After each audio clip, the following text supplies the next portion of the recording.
Thank the Force, it's Star Wars Newsnet Live. The dead can speak, but Grogu can't. That is where we are at today in Star Wars. We have a packed house tonight of the two of us. It is Miguel making his triumphant return, and I want to go ahead and apologize for last week. We had the show ready to go. I was geared up, ready to talk all about, Ahsoka season 2, cameos and possibilities there. And then I get on my computer and it just died. Like everything died. I have a new computer now, I have a new laptop now. So that was been fun trying to get everything, moved over here, figured out on my end this week. But we're here, we're ready to go, rocking and rolling. We are going to be talking about Ahsoka season 2, cameos and possibilities. We have a fun scale that we'll be using for that this evening. We have a lot of talk about Mando and Grogu this week because of all some of the stuff coming out with Empire, and there's a big article. Oh my gosh, there's a bug that's been flying around in here for 20 minutes. I can't find a way to kill it. Okay, that's all. And we have a couple new Star Wars book announcements, cover reveals, a lot to talk about, and I am excited to talk about it with you, Miguel. I was just thinking the other day that we haven't talked about movies in a long time, and I was really excited because my schedule, just when I thought it would be winding down, decided to pick back up again because I'm literally gonna have to move in like a week. And I did not anticipate moving until like May, but here we are. But it's gonna start winding down and getting more consistent here to where we could talk some more about movies. But I am excited that you are here and we could chat. My name is Tyler. This is Miguel. Welcome in all, one and all. But Miguel, how are you doing? Doing well. When you mentioned the dead speak, that it can't speak, but Grogu. So once again, dead can speak, but Well, the Grogu dead can can't. speak, I but thought you Grogu were can't. also mentioning yourself because of last week's glitch that um, you were just resuscitating, something like that. Well, Yes. I was thinking more of Palpatine in Episode 9, Yeah, but for sure. if you're Like a putting triple me in the same, reference. if I'm in the same breath as, one of the great leaders in galactic history, then I can absolutely be comfortable sliding in to that comparison. So, just for clarification for everyone out there, it is Tom's birthday, and so he is having like a birthday celebration, and he may or may not be popping in at some point due to the festivities that are going on in Tom's life. Luke, Luke, It's not Luke. picking up the phone. We have no idea where Luke is. I talked to Luke 3 hours ago, and he said he couldn't wait for the show tonight. So if I'm just hoping that is well with Luke and nothing crazy has happened in the 3 hours since we last spoke. I'll be seeing him in person in like a week. But I hope he didn't take that as just I couldn't hop on last week, so he feels like he can just, disappear on us this week. But yeah, Tom, hopefully maybe I'll pop on in at some point. If not, we will hold down the fort here. Miguel, just in general, it's been a long time since we've really chatted a lot about Star Wars. It's been a few months, and then that was just a one-off. But where are you at right now? And before we talk about some more Mando and Grogu news, where are you at right now in terms of your excitement level for the film that releases in just over 70 days? Okay. Yeah, I'm getting there to be honest. I'm increasingly. I think that the new trailer really, changed my tune with respect to this movie. I was not look very much looking forward to this movie. Now I am kind of not counting the days yet, but still getting there in terms of excitement.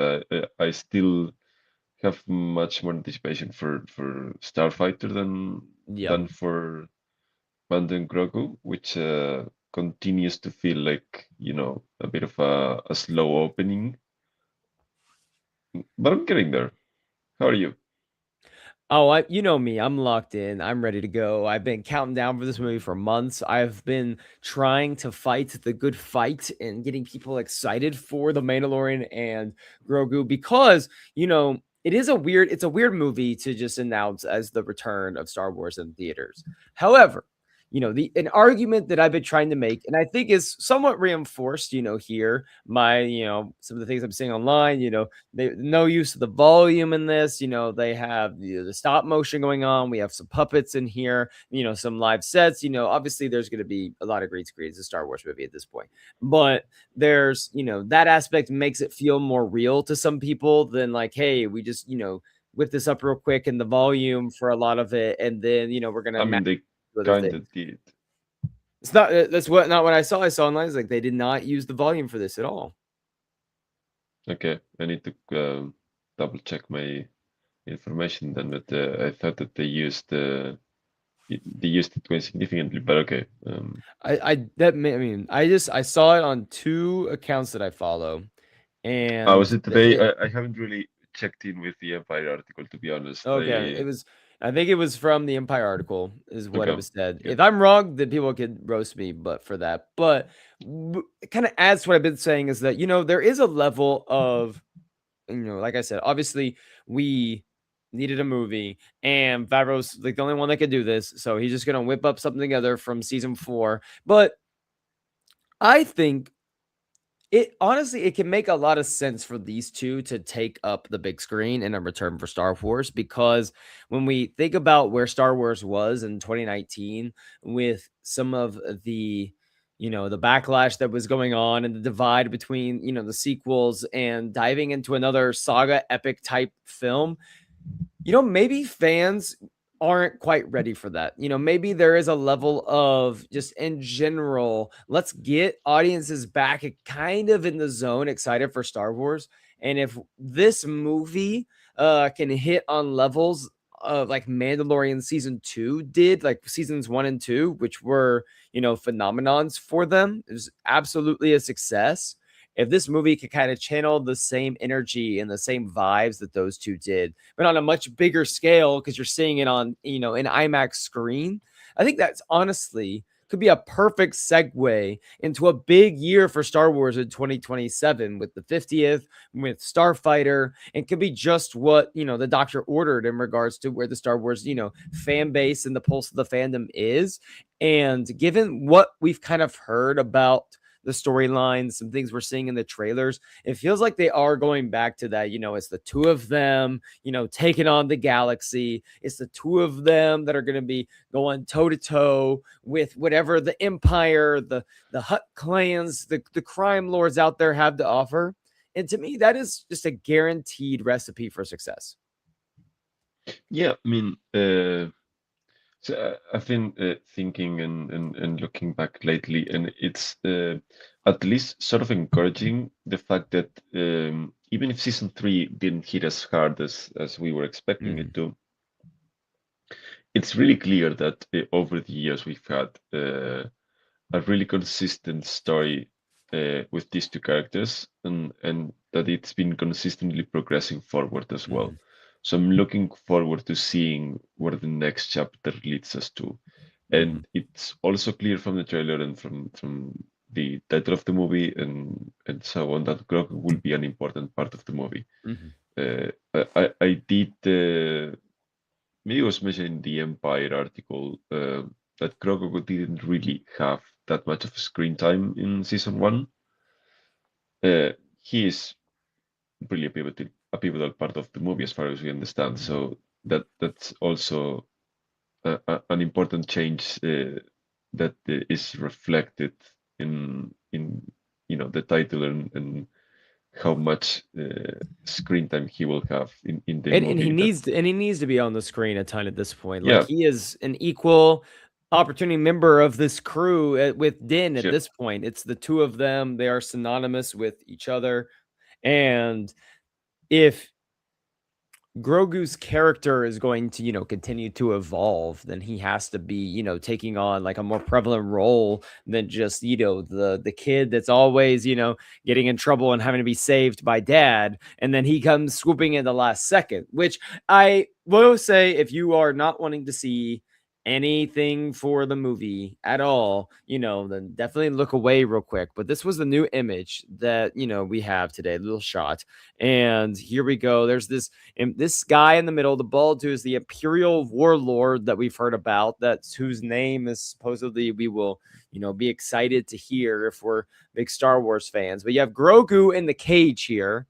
And this is really interesting because a lot of what we had seen from the trailer was Din the one looking like he was getting captured by the Hutts and everything. But here it looks like we're going to have moments where both of them maybe are rescuing each other at different points in the movie. But I'm also wondering, could this be Din has been captured? Maybe Grogu has also been captured, but he breaks himself out and then goes to save his father. Or if they're going to do a whole, he's going to save me first, then I'm going to go save him. It's very interesting that they would release this image too after they've shown us in the trailer, Pedro's, mask coming off and his face being in there, and that he is the one seemingly, under the boot of the Hutts. I do think that this is from the second act, middle of the movie, where both of the main characters will be captured by the Hutts. I'm not entirely sure whether Dean's fight with Rota is forced or looked for, but by the at least Dean.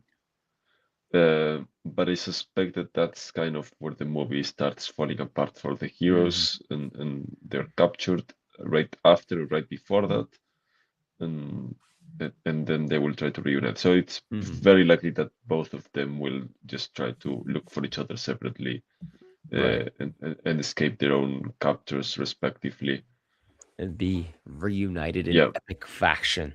It is also interesting, as I mentioned before, that Grogu is in a cage here, as Kathleen Kennedy said in an interview that Grogu will not speak a single line in this movie. He will still not be speaking, much like what we have seen so far from him to this point.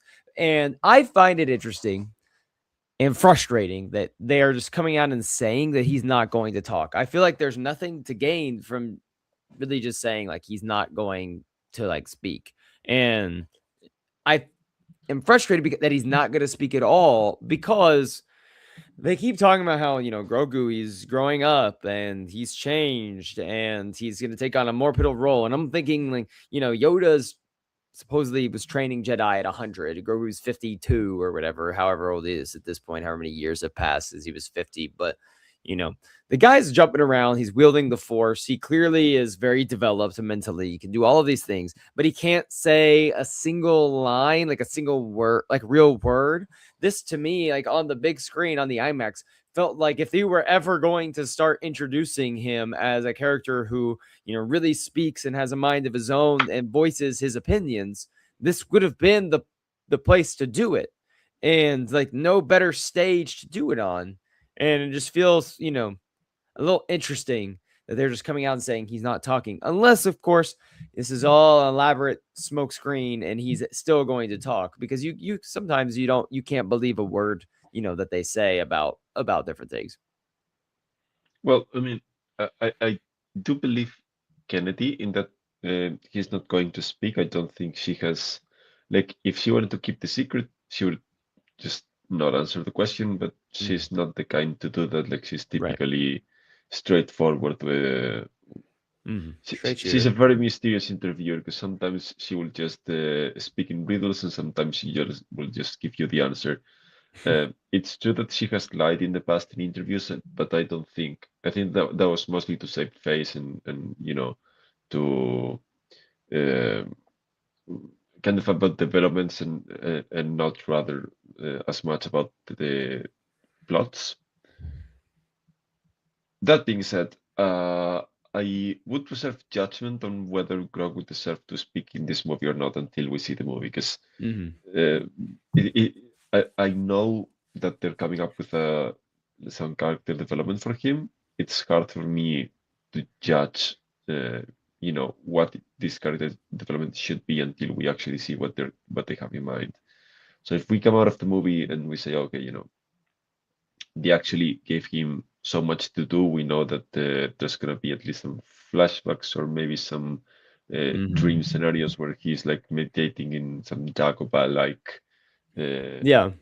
place, and there's a few things like that in the trailer that made it seem that he's going to be looking for a place for him as well, rather than just the two of them.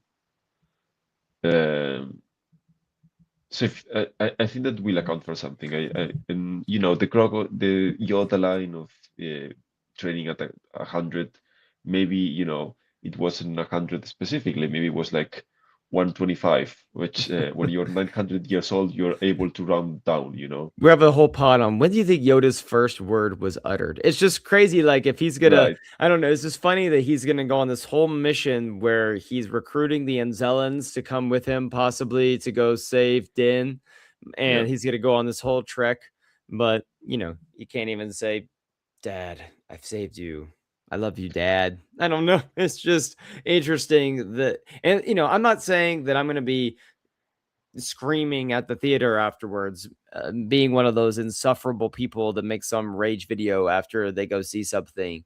And Mm. because oh my gosh, this is a side tangent, and no, I'll save it for the end of the show. I won't go on the side tangent right now, but Now you're gonna trust me, forget it, and everyone will no, be wondering what I did will Tyler not want forget. to Trust say. me, I will not forget. There is zero chance that I will Okay. forget. Zero chance. I Okay. There's a 90% chance I will forget. So yeah. No, but I will not. But I will Okay. not. So don't worry about that. But Grogu, like, not speaking, it's whatever. He's the cute character that lots of kids and families are gonna go see and be excited just to see him hopping around using the Force. I wasn't my main gripe was not that I felt like he should be talking throughout the movie, but it would have been just something fun to introduce towards the end, or and Sure, but one of the big emotional scenes to add just another layer to his character. And it is just a little frustrating now. It's like 3 seasons now, a big feature film. He still hasn't said a word after all of that. Not even a word. I'm like, I'm ready for it. but you know how these guys are. Like they like cooking things very slowly. Like look at how much it took us to understand where Grogu was coming from. Like this was like just remember, 2019, watching the first episode, you had so many questions of why is this guy looking like Mhm. Yoda, uh, appearing this timeline. Like there's so many questions that you start wondering at the end of the first episode, and the first season doesn't even answer half of them. And even Mhm. the second season starts, going down the list, but it's not even until the third season that you start to really go into Grogu's origin and so on. So you Yeah. could say the same thing, like, end of season two, these guys are supposed to be separated by now. I know they reunite later in Book of Boba Fett, but they're supposed to be separated now. And so it's end of season two, and you still don't understand where Grogu's coming from. They like to have these things answered in due Mhm. time. It's possible that we will have another Mandalorian movie in 2 years in theaters, or maybe they will just have, the big Dave Filoni Yeah. spectacle where Grogu will finally speak when he meets, CGI Leia. Oh boy, we're gonna talk about CGI Leia actually here in a little bit. Spoiler. But real quick. Oh gosh, I was gonna say something else about that. Gosh, another Mandalorian movie. This is it's like one of those things where if this thing prints money in May, you could just chalk it up as they're gonna find a way to make it happen.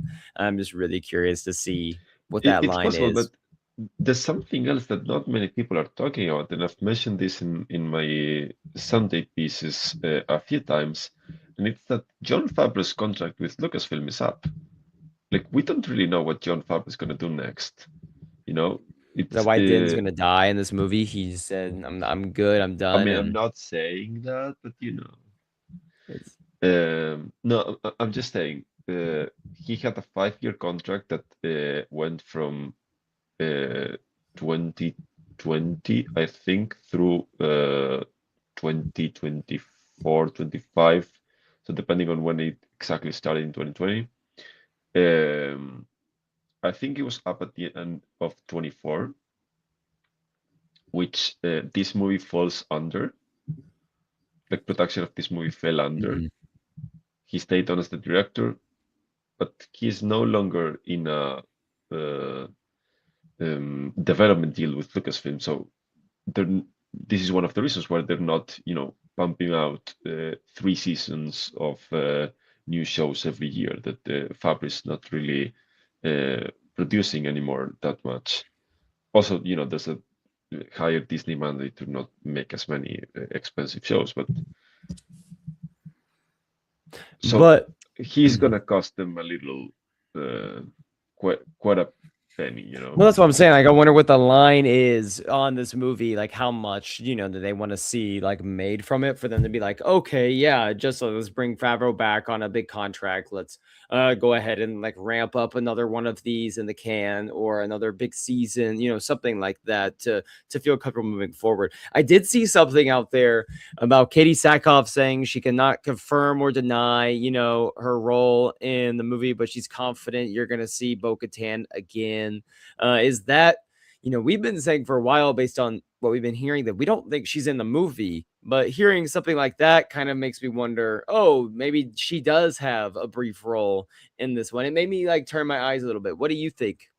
I don't think she's in the movie. Mhm. I just think that she's saying, you know, they didn't call me for this one, but trust me, they're gonna call back at some Mhm. point if At they some keep point. making this story. For Uh, the second season when we see Din, finally just fully unmasked, ready to go and marry Bo-Katan and rule yeah, Mandalore with her. And then okay, I'm just yeah, just making sure we're on the right yeah, track here, same page. yeah. Anything else for Mando and Grogu you want to touch on before we move on? I don't think so. I mean, yeah, again, I'm excited for the movie. I think it's gonna be better than I was expecting. The last trailer gave me some confidence that at least they're gonna do something different to the show and what we're coming to expect from this. And so, yeah, I think that it's gonna have an uphill battle at the box office, Mhm. mostly because of competition, but they're playing their cards right. They're trying to appeal to Grogu fans and putting this story out in front of hoppers and trying to appeal for the families. It's where I saw like a couple of new scenes, a couple new shots, and a few seconds of new things from the hop when I went to Hoppers this weekend. And I will say it was my first time seeing this trailer on the big screen. It looked good. It got me really excited. I have to say that just seeing. I was wondering if it would invoke that same Star Wars excitement, just seeing it on the big screen. And, not saying I was sitting there like I was when I saw like a Force Awakens or a Last Jedi, trailer, at the theater, but I was getting pretty juiced up over there, just seeing them on just the concept of seeing Grogu and, Mando like on a big screen, like on the IMAX. It got me pretty excited. I have to say, I'm ready to go here in 71 days. Yeah, I don't think that I have seen the new trailer on the big screen. I have seen I think the previous one, but now I'm keep forgetting, if the last one really did pop up when last time I went to the theater, which I can't remember when it was. It was like recently. Wasn't with I saw Secret Agent over the weekend. It wasn't with that. Maybe like Wuthering Heights. But Is it if good? I It's on my list. Is it any good? I was not into it. Okay, I'll I probably don't. pass then.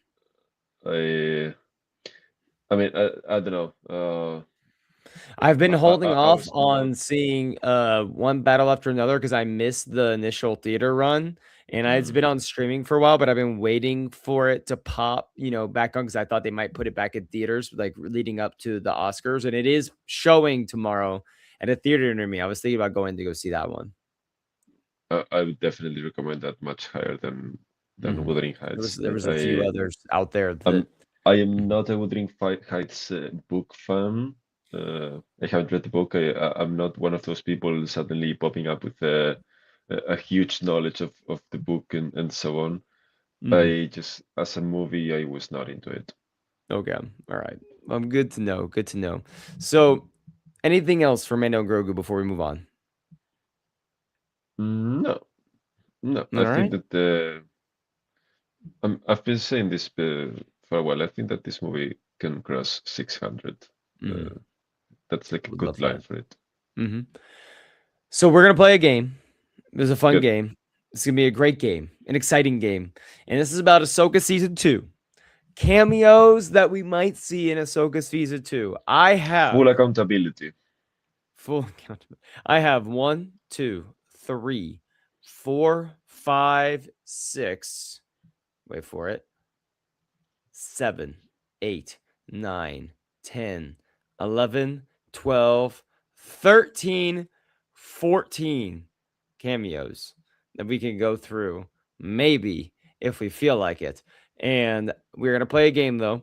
This is going to be the scale. So we're going to do like one where you're going to answer this question on the scale of likelihood that we see them. Like how, much, where would you want to go to make, to think we're going to be seeing this person in some form or fashion. It could be for 1 second. It could be them just walking by in the distance. And, sometimes they'll put a character just randomly over there and they're like, oh, that's this droid from that book, remember? And, so that's, oh, hold on. Hold your horses, everyone. Speaking of the man himself, the birthday man himself, there he is, Tom. How are you doing? Just in time as I was explaining the game we're about to play for Ahsoka cameos, Ahsoka season 2 cameos. How are you doing? How was your festivities? Very good. We had a great time. Thank you. I'm glad I could join. Sorry I'm late. I got back a little later than I thought I would, but yeah, we had a great time. Glad to Happy join. to hear. Happy birthday, Tom. Thanks so much, Miguel. Well, as I was just telling Miguel, we're about to play a game, Tom, where I have about 14, 15 possible cameos for Ahsoka season 2 put together. We have a scale. You're going to answer, a question based on scale. What, Miguel? I see you already have an interjection. You're upset Yes, about so something. earlier before you said 14. Now you said 14 or 15. Did you just come up with another character that might pop up in Ahsoka?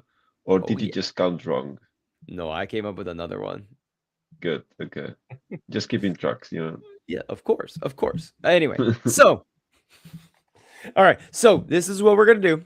Have a little cameo contest or cup. No, it's not a contest. We're just going to talk about it. But you're going to give me your answer based off of how likely on this scale you think we're going to see this person. And we'll talk about it. And then you're going to tell me, what does your heart tell you? Like, what do you want to happen? Because there might be a cameo that you feel like is really going to happen 100%, but you're like, I do not need this person in Ahsoka suits. Like this actually would hinder my enjoyment. Or it could be reversed completely. And if they're in it, you're, over the moon, ecstatic. But you're like, there's no way. So here's the scale. If you think it's going to happen, or if you're really excited for it, it's the, this is where the fun begins. Anakin Skywalker still. That's the hype. This is where the fun begins. We're getting excited. We have a smile on our face as we're about to blast things out of the sky and blow stuff up. Okay. That is where we're at. If you're completely neutral, now I will push you on it. If you choose neutral, I will push you on this. You have to really be firm in your neutral stance. Then you are going to be little rebels callback for you. You are going to be Bindu. You are the one in the middle.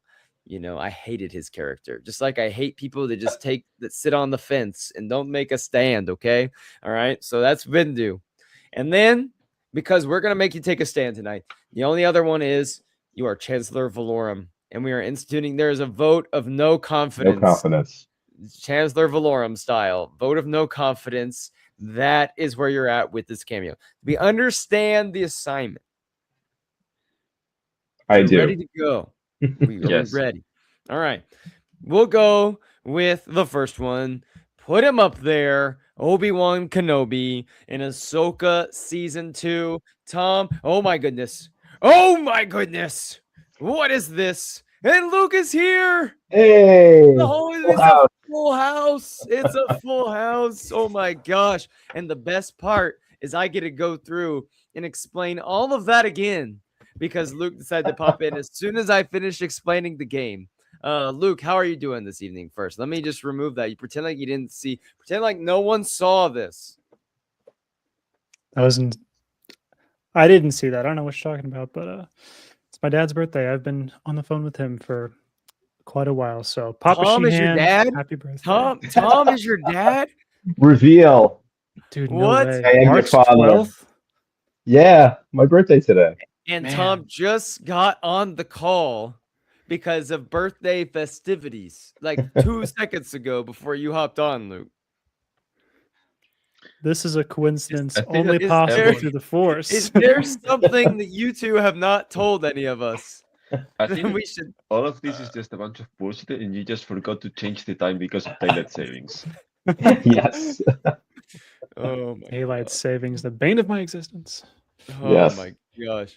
It's so funny. Tom's like, "Here's my birthday. I'm out." And I'm all right. He goes on. Luke's like, "Oh, I was talking to my dad. It's his birthday." Ooh, interesting. That's crazy. All right. So Luke, I'm gonna put a person on the screen, and this is going to be cameos for Ahsoka season 2. You're going to tell me, on a scale of this is where the fun begins. Anakin Skywalker. You feel like this person will be in Ahsoka season 2.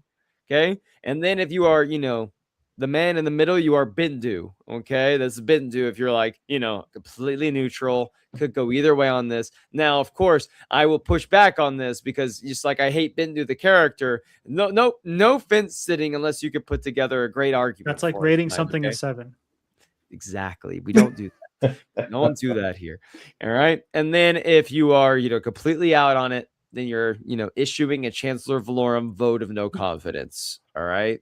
Like you're calling for a vote of no confidence in it in the leadership. So we'll do that based on what you think is going to happen. But I also want to know, what does your heart tell you for Shmi, like Shmi? What does your heart tell you? What do you want to happen though? Like, do you want that to be the case that they are in it? You want it to be an Anakin Skywalker, or do you, actually don't want that person in?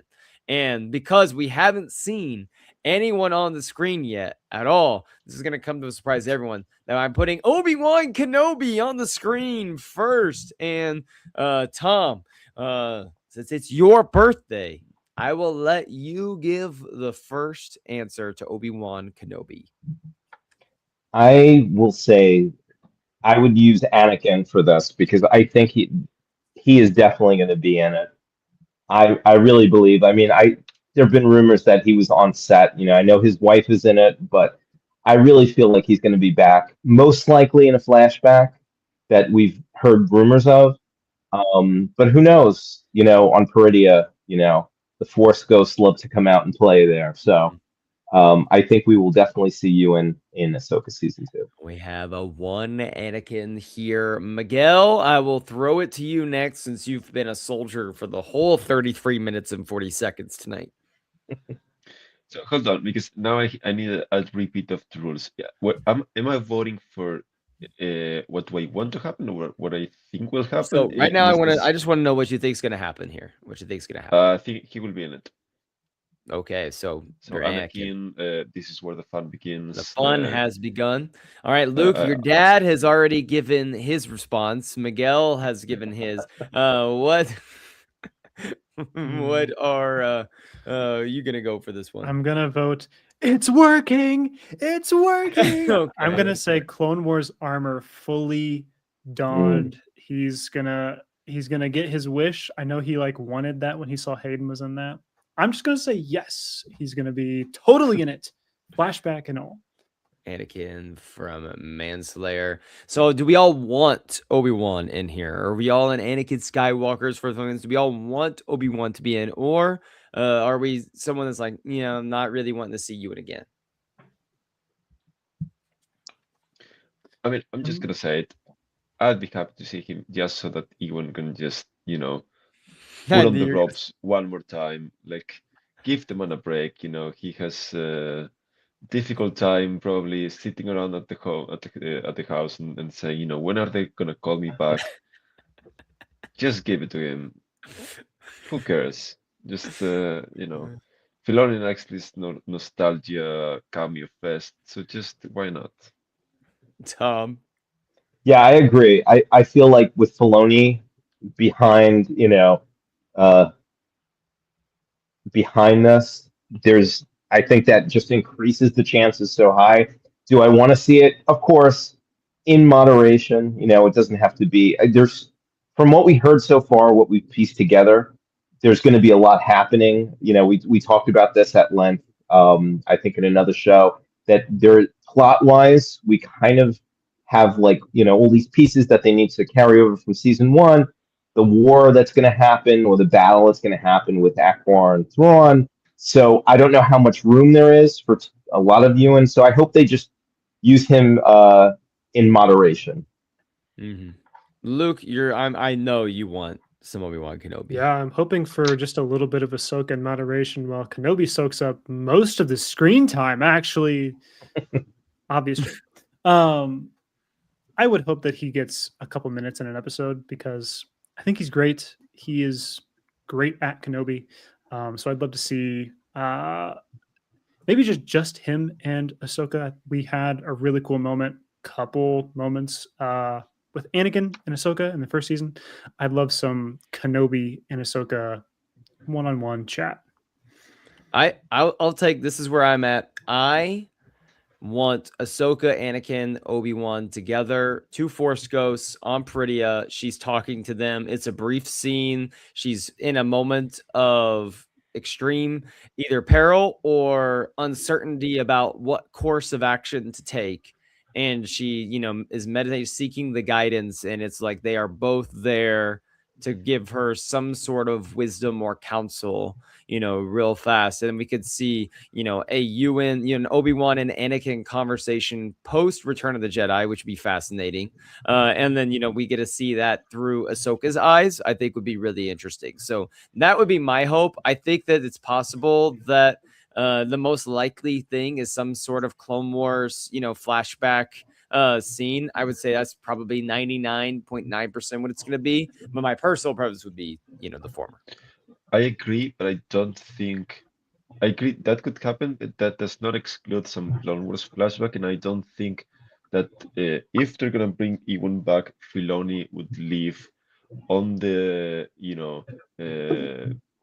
without at least trying to get the money shot of the 3 of them together in their Clone War armors. Mhm. Like that is like, you remember this shot from young Ahsoka and Anakin in the battle for the Clone Wars battle flashback from season 1. There's the 2 of them. I think that the money shot of season 2 would be the 3 of them. I'm not 100% sure this will happen, but I think there's a higher than 50% chance that it will. I'm ready for it. I'm excited for it. And here we go. We had a comment on this earlier this evening about this person and whether or not they will be in Ahsoka season 2. Let's put her on the screen, shall we? None other than Queen Amidala, Padme herself, the senator from Naboo, the mother to the twins, the most beautiful woman in the galaxy that has ever lived, right? We are talking about someone who is the fiercest of the fierce and the noblest of the noble. Padme. Will Padme make an appearance? Will we see her in Ahsoka season 2? We'll go with Miguel from the top rope. It's a vote of no confidence from me. Yeah, I'm sorry to hear that. Tom? I completely agree. I don't think we will see her, and I don't know if I want to or I need it. Tom, you my niece is getting me. She's the biggest Padme fan that I know, and you're probably right up there with her too. But yeah, I don't know in this story. Would I like to see Natalie Portman again in something? Of course, but I don't know in the story if it's necessary. And I think it just, yeah, I don't know what it does for this particular story. I think the loss of Padme is so huge and pivotal in Anakin's life that seeing him, I guess, after all this has happened, I think it would be more powerful to not have her. So that's, but yeah, if we're going by the rules, let's say Valorum. I don't think there's any chance. Manslayer said, "Tom, you're taking path I can't follow." That's good. That's good. I hear you. I mean, the fanboy in me, I would want to see everybody. I'd want a big family reunion. I just don't think in the story it really makes sense. That said, if they can do it creatively, they can make it work somehow. Who knows? But Right. I just don't think we'll see her. What about you, Mr. Luke? Book it. It's happening. And You heard it here first. I think if you could maybe change the fact So that Anakin, you gotta play the game, Luke. so This is where the fun begins. this is where the fun begins. And then I do a cork spin and try to get the droids off me. So I think you could maybe work it to where you do get Kenobi and Padme in a scene, not a flashback, but Ahsoka's meditating, and it's more of her memory. She's trying to think about lessons she's learned as she's trying to figure out an impossible situation in Peridia. And so she's got to recall a lesson that she learned from Kenobi. She's thinking, and she's got to learn a lesson that she had from Padme, because they were close. They had a relationship. She spent a lot of time with. She went to the Anakin, funeral. so She went to her funeral. Could have got caught. I think there could be She knew. There She knew could about what be was going on. She knew. a scene where she needs to remember something that Padme taught her. All right. So I'm gonna say yes. I love that, you're there. I obviously, if I would love for, a little Padme, I'd probably have a vote of no confidence as well. If you remember, I think it was last year, sometime early in the year, when there was like that fake thing that came out, the fake rumor that, Natalie Portman had filmed, scenes for Ahsoka season 2, and it seemed legit. And but it lasted for about 90 minutes, and then a bunch of people came out and said actually that did not happen. No, it didn't happen. And that was 90 minutes of euphoria for me. I was like so excited. I called Luke, I called my dad, I called someone else. I'm like, guys, there's this rumor that just happened. Like, I'm like texting everyone I know that is into Star Wars. And then 90 minutes later, I had to reach out to all those people like, so guess what? I lied. It was Robert. That guy, whoever said that, pulled a Robert Rodriguez. He's a freaking liar. Freaking liar. I have to say that because I remember this. That was Christian Harloff who said this. In his defense, he said this like this was like the third or fourth thing he said about the upcoming Star Wars things in a row. And the previous ones were like spot on. Like it was like Embo's gonna be the villain in Mandalorian. It's gonna be he said a couple more things I think that I cannot remember exactly. And then he said, Natalie Portman is going to be there. I did reach out to people. They told me this was not the case. I don't know if they were lying to me or not. I just don't think that this is very likely to happen. I think that there's a lot more, like maybe some wires were crossed with information that Christian got, or maybe it's correct, and we're just going to be looking like fools in a few months. But yeah. So I have a surprise one for you next. I think you all are kind of thinking, where I'm going to go next, like a few of the obvious ones that we're going to go to. But so I'm going to pull a fast one on you here, and we're going to put a different one on the screen.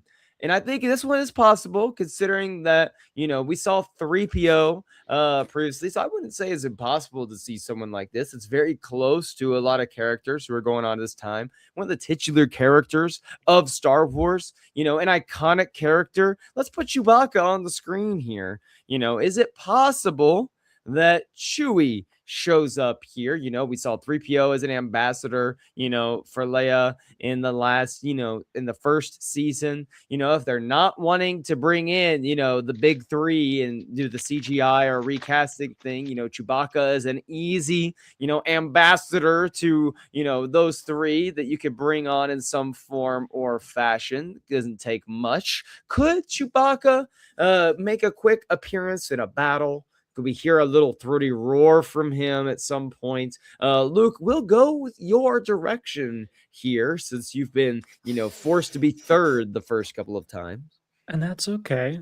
I've been given a lot of time to think. This one going first, I'm going to go with you will not be discussing this in a committee vote of no confidence.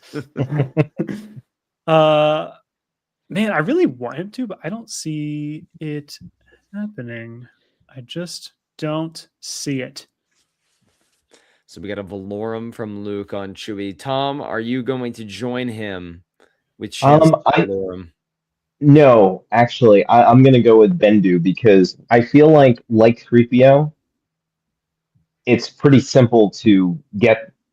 I don't want to comment on if it should be done, but he's someone that they can simply get. I mean, getting a Natalie Portman is difficult, right? So that has something to play with if we're gonna see Padme or not. But Chewbacca, first of all, I mean, I can't get enough of Chewie, so I would really want to see him. You feel like the main characters in this timeline are at some point should really intersect somehow. We had Mon Mothma in season one.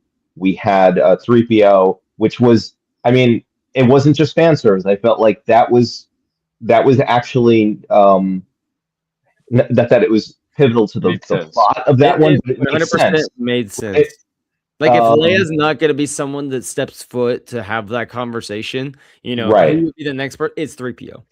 So I feel like it's very likely that we could see Chewie, especially if there's going to be this battle. Maybe he's flying the Falcon into it. Um, and I think it would be easier, obviously, to get Jonas to get back in the suit and play Chewie. So I think that there's a good chance. So I'll say Bendu, but maybe leaning closer to Anakin. Okay. Miguel, I love that, Tom. I was gonna say hard no, but I think Tyler convinced me with his proposal of the cameo in a battle, so I completely agree with Tom actually. I think this could be because we all know that we're leading into a cameo fest in the future, from the big three, right? I mean that's kind of Probably. what seems to be coming down the pipeline. I think that they teased this with the 3PO in the first season. I think that Chewie is such an easy cameo for season two. I am leaning towards. I am voting Bendu, leaning towards Anakin. So you talked about the money shot earlier, get that Clone Wars, armor. A Dave Filoni money shot would also be in this giant battle that's taking place that Akbar is going to be going against Thrawn. You have to imagine there's going to be a space component to that. And so like a big money shot has to be the Ghost and the Millennium Falcon, going in together on some sort of run against Thrawn's, chimeras. Like I feel like that has to That'd be be sick. in people's mind. Like that's something that's an easy one that they could do, and you could I mean, flash to that's Chewie real quick in the cockpit. yes, but that's kind of the Rise of Skywalker shot, isn't it? Yes, but you don't actually see them in action together, and it's in the background. I mean, this would be Okay, like they're laser focused on together going I into know. battle. Like, Rise of Skywalker, there's like a billion other ships, but okay, yeah, but they get an easy one to do. I don't know. I yeah. thought Chewie would be fun. Let's go with you mentioned Big Three. Won't go there yet, but let's put Captain Rex on the screen. We saw him very briefly in season one. Now, when we talk about Rex here, I do not want this is strictly current timeline Rex. Okay, I want current timeline Rex, not a flashback where he's just there for just a second. Like, this would be more of we're seeing him interact with Ezra and Hera in the main, part of the timeline. He's someone they're calling in for, maybe some sort of advice on how to handle Thrawn because he has experience, from Rebels. This is not just the little quick, brief line he has in the flashback there. Like this would be, maybe he's in for a few seconds, but the present timeline, since we've already seen a flashback Rex cameo before, Miguel will lead with you here. I'm actually gonna go Anakin here. If we can get Admiral Akbar to, not only have a role in season 2, but actually lead the charge. I do not see if Rex is still around, which I think we know he is. I cannot remember for sure now. We don't know that he's not. Yeah, that's kind of the argument, I guess, but yeah, sure. I mean, I guess he's aging quickly, and what was how long was Rebels ago? Like, how many years was did Rebels happen in the past? Like maybe like 15? No, not 15, right? It's like a Well, we know No, Rex was yeah. A little involved less, probably. in Indoor or like Return of the Jedi. Like we know he's like involved in that. So like it's been so he was able it's to been like do that, and 6 it's been to 9 years yeah. from Return of the Yeah. Jedi, something like Yeah. that. Okay. I do think that there's enough room in there for Dave Filoni to say he's going to be joining the battle. I love it. So we got an Anakin from Miguel here. Leaning Anakin. This is where the fun begins. Luke, where are you at? Where are you at with this one? I don't see it happening, but I really want it. So it's another Valorum for me, 2 in a row, which is more turns than Valorum Is that got. more so just because of a lot of the, the sad vibes from Tamora Morrison that is. we've heard lately? Like, It that is. he be Yeah, I seen in just a haven't different heard scene. anything from him that makes me think he's like still being contacted or still working or still shooting things or still anything. So breaks my heart because I would love to see more of him, especially as Rex. I haven't seen a lot of him as Rex. So I'm leaning towards no just because of the behind the scenes stuff. Mhm. But I would love to see it. It's a good point, actually. Yeah. Yeah. Oh, sorry. For me, I feel like any character that Filoni has featured heavily in the animated shows has a very high likelihood of showing up. In this case, I don't know, like you said, with some of the, I guess, off-screen, I don't want to say drama, but just that he hasn't really talked much about it. Who knows? But I think I agree with Manslayer at this, that I'm Bendu closer to, like, between Bendu and Anakin. I think because of Filoni's history and characters that he really loves to showcase, Mhm. I think there's a good chance that we'll see him in this.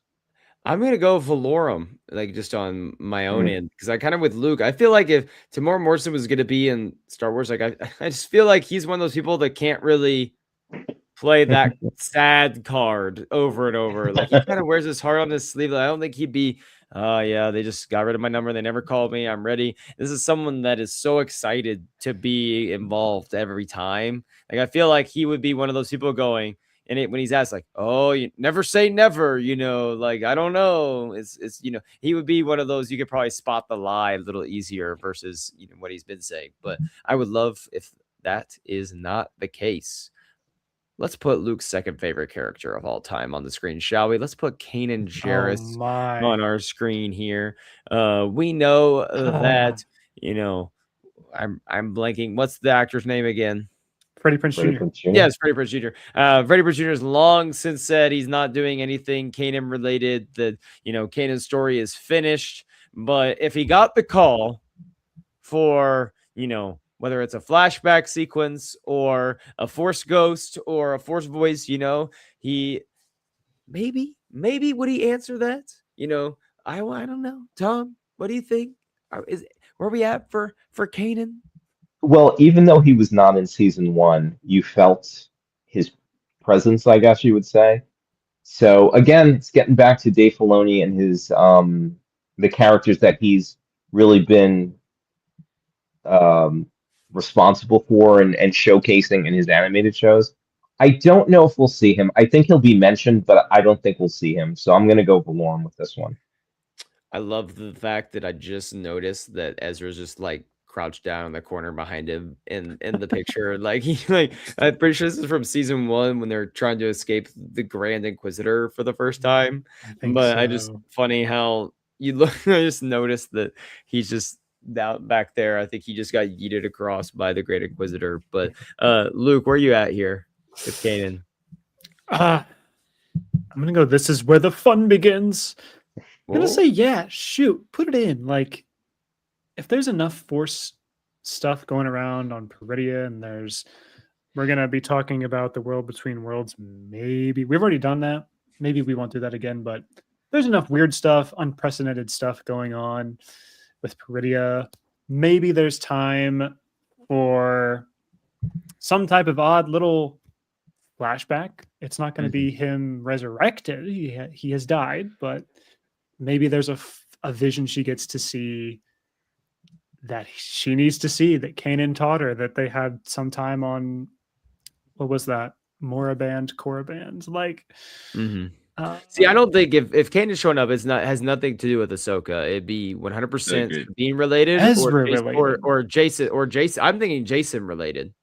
Jason, because he does have like a latent kind of under the surface ability to sense some things here and there. I think we've picked that up. So I feel like it was very clear, like he has he's sensitivity, like using the Force there, and to find Ahsoka's like nexus, gate underneath the water. So I'd love a little something with Ezra on that side. I was like, it's kind of a stretch to put him with like an Ahsoka vision, but it makes makes a lot of sense that something with Ezra would go on there. I have another comment, but I want to go to Miguel here first. Yeah, no chance. No chance. All the way. That's my thought process was, if Ahsoka is having any sort of Force ghost contact on Peridia, and they've reintroduced Sabine into being this Force wielding character now, then wonder if she gets her own little Force ghost pep talk at some point. And there's no one really out there that would do that for her other than Kanan.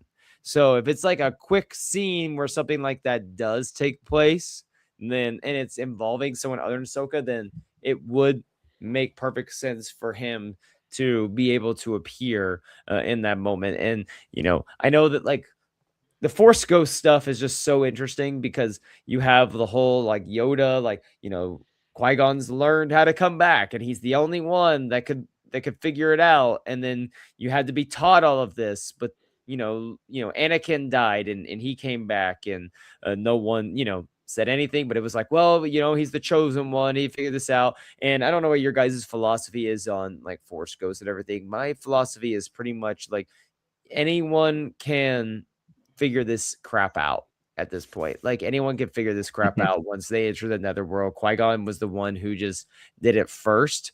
And also we heard Kanan speak in The Rise of Skywalker. So he obviously has some sort of presence, and it could just be, if Peridia, this area Peridia, is extremely tied and powerful to the Force, that bridges the gap a lot easier for communication to take place between, like the netherworld of Force and, the Force users of, our galaxy. So if Peridia is one of those locations, then it could easily open up a way for that to happen. Let's put one on the screen that is going to cause a little bit of a hubbaloo, whatever it's called. But Ahsoka, will Ahsoka be in Ahsoka season 2? No, I'm talking about the CGI, AI monstrosity behind her, and that's Luke Skywalker. Will Luke Skywalker be there? I'll go first. I don't think he's going to be in it. Valorum. As long as we don't get another scene like this one. You keep bashing the scene. I love this scene, but I know it's imperfect. I know it is. It's just the first time we're seeing them, so I guess I'm kind of kind to it. But I understand it may not hold up as strongly as some other things. But anyhow, I don't know. I think I would say yes if Mandalorian and Grogu wasn't coming out in a couple of months, because I think that he's going to show up in one of the two of these. Ooh.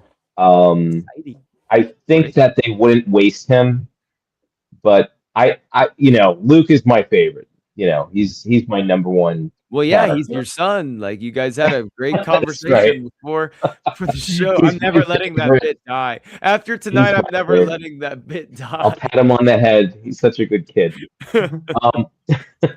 But yeah, I feel like again, we're in the era where Luke Leia, Han, they're like, as far as we know, I mean, they were the central characters in the story. So at some point, we're probably going to run into them. But and Luke was already introduced, so I feel like he will show up in one. I don't know if it'll be Ahsoka. It feels like Ahsoka is getting, like we said, it's going to be kind of crowded with the stuff that we're speculating and what is going on plot wise, how they're going to get off Peridia. So is there any room for him? I don't think so, but I think we haven't seen the last of Luke. All right, Luke, talk about Luke. I'm gonna say vote of no confidence on Ahsoka season 2. And I like that the point that we've made that there's a lot going on already with season 2. I think that he will show up in Filoni's movie. I think that's where we're gonna have our next Luke sighting. Obviously, I would love more Luke, and I can also share the sentiment that Luke Skywalker is my favorite character. So like, I'm not gonna say I don't want him in there, but I don't. Like Father I think stuff. that it's more likely that he's going to show up in a movie next rather than this one.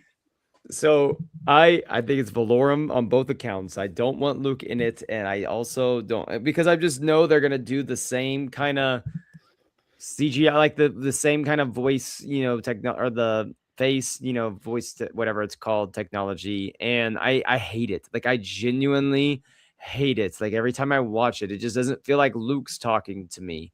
And I also just didn't really like at all the portrayal of Luke they gave from the Book of Boba Fett, where he's just having Grogu sit down and be like, you have to choose between the lightsaber and the Beskar. And if you choose the Beskar, I'm shipping you off and you got to go back with the Mandalorian. You can't have both. And I just felt like for me, it was just so way different from anything Luke would, where he would be at in that headspace right now, after what he had experienced, with his own father, learning from the mistakes of the Jedi, and just making Grogu make that choice just feels like very different. So I don't really want more of the Luke that has been introduced in this kind of the timeline right now, unless they were to change some things, of course. But I just don't think they're really going to pivot much from, oh my gosh, that bug is still flying around. I'm not really going to pivot much from what they've already established. So that's kind of why I would very much lean towards, I'm opting out of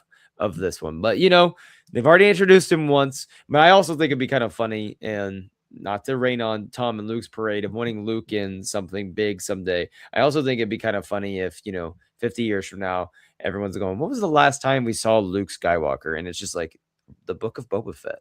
That was the sixth episode of the Book of Boba Fett, or whatever number it was. That was the last time you saw Luke Skywalker, just in this random. And they're like, the Book of Boba Fett, what's that? It's like, it's a one season. Like, you got to go check this out. It'll just be funny if that would be the last time we see from him. But all right, let's keep. You got some rapid fire ones here after this, but let's go ahead and put this one on the screen. I don't have any more images that I uploaded, so I just have some names here. But Leia, they brought in 3PO in season 1. Is it possible we get Leia in season 2, or you think they're not quite ready to cross that bridge yet? They're not. I mean, this is a very complicated cameo, because you need to find, this is probably gonna take 2 minutes of screen time, and you have to probably engage in a months-long research process on how to do this. Like, do you go CGI? Do you go recasting? And if you go recasting, how do you keep that quiet? And how do you actually find the right person to portray the character? I think this is too complicated to do for a 2-minute cameo. The interesting thing for me, Valorum from Miguel. Valorum. I'm closer to Valorum than due to Valorum. I think what's interesting, which would have been by lean the other way, is if Tony Gilroy did introduce her in Andor, which was on the table. And I wonder, knowing him, I don't think he would have went the CGI route. I think he would have went the recasting route. And if he did, I wonder how then, okay, do we have this new actress that is going to portray her in this era? So I think because he didn't, I think we're back to what Miguel said. Go ahead, Miguel. Yeah, but Under was such a different era altogether. Like Leia was a teenager by then, and now she's like Yeah, what, you're right. 30 maybe? Okay, I got a little confused there. You're right. But there would It's a have at least different been era. possibly like a precedent set for, hey, we've Yeah, already gotten the first, Leia casting out of the way. Like it yeah, wouldn't I be, get that argument, but you would need to recast all over again. yeah. I do yeah, still think that it made more sense for Under than it does for Ahsoka. Hmm. Agreed. yeah. I agree. I agree. Luke? Yeah, I think you guys have hit it. There's no way we're getting Leia in season 2. Too tricky. I am Valorum as well. We already talked about Chewie. What about Han? Any chance we get a Han? No, I I'm don't think so. Valorum. Because if you do like same logic, if you do Han, you would have to go Alden. I don't think that he would appear again in a second season of a TV show that isn't even his for like, he's on a very good streak on his career right now. I don't think that this is the thing he wants to do. Hmm. Agreed. I'm Valorum with you. Anyone other than a Valorum here? Nope. I'm All right. kind of Valorum. I don't know if he'll be mentioned if they do show the Falcon, like we talked about with Chewie. Maybe in passing. I don't know, but I am leaning on the Valorum side there. So now we're gonna get into the a case can be made would be fun, but we'll see. And that starts off, I know, Luke, I know you were thinking about this as soon as you saw, Garazeb Aurelios in the trailer for Mando and Grogu. The first thought that was going through your head was, where is Callus? Is he safe? Is he all right? Is he all And we right? know Zeb's gonna be in Ahsoka season 2. But where is his best buddy? Where is Agent Callus? Will we see someone portray the former ISB agent, now Rebel Alliance or turned Rebel Alliance member, now New Republic something? Book it. It's happening. They've got Callus ready in the wings, and he's making his appearance on You are screen. Agent Callus. I'm Fulcrum. I'm Fulcrum. All right, Tom. Agent Callus. Will we see Agent Callus or former Agent Callus? I guess he's probably not going by that anymore. Maybe, but I don't think there'll be a big hubbub around it. I think people who haven't seen Rebels will be like, okay, this is another, Mhm. another character. But I don't know if, it'd be interesting as a nice callback, but I don't think it would be that important to the story. No one else I'm mentioning is going to be important to the story. It's just going to be we're in the strictly like We're in vibe. We're in the weeds now. zone. We're in the vibes zone now. Miguel, where are you at for I Mr. don't Callus? think so. I don't think so. I mean, this is also complicated, but also complicated from a casting perspective, but mostly from a logic perspective, where you would have to explain this character to the audience who hasn't seen Rebels. Mhm. And I think that for a quick and cheap cameo for the Rebels fans, this probably is not worth it. And you probably want to leave Callus alone Or for now. will he be some random guy in the background of a meeting and there's gonna be a picture be like, that's actually Callus, guys. Like that guy right there. He's actually Agent Callus. This is I standing back. don't think he would be in the background. He would probably get a close up, and by that point, I don't know. I'm leaning towards now. Could see a case for it. I'm not buying it. All right, for the next one, I'm going to do my best voice impression for this character before I put him on. Gotta clear the throat for this one. It is highly illogical that you could even consider putting this character on our screen, but AP5 must have a presence on here. He must be dancing and singing in space once again. That was probably like a 4 out of 10, but it's okay. AP5, the best, most sarcastic, monotone droid ever to exist. A great cataloger, archivist, storage guy. Inventory droid. Inventory droid. Yes, that's what I was looking for. We're in another Rebels weed right here that we're pulling. So I'm going to say Luke gets to go first on this one. Ooh, if Uh, Cal was the head of New Republic Intelligence, I would like. that would be really interesting. Yes. AP5, I am going to say yes on this one as well, and I feel a little bit more serious about it, just because there is no like human face you need to portray that needs to be like perfect, or like anybody could kind of be. There could be no one inside the suit. It could just kind of be like standing in the corner. He might not need lines. It'd be cool to have Oh, he some, needs but totally possible. I think AP5 is he's going to be in it. Tom, we got to have AP5, right? Sure. Sure. No, definitely. We could, yeah, I mean, yeah, throw him in the background somewhere. I mean, it'd be kind of cool. Like that would be a fun cameo to just pop in. The people that have watched Rebels will see the callback, and yeah, that's fine. I mean, I can't say confidently, but that would be an easy one for them to get in there as an Easter egg. Miguel. I have no strong opinion on this, so I agree with the comments So above. I'll take it. It's gonna be Why not? Anakin. This is where the fun begins. And I already know the exact way it's gonna happen. It's perfect. We're getting a lot more Chopper this season, as is what Dave Filoni said. And it's gonna literally be Chopper gets back from a mission.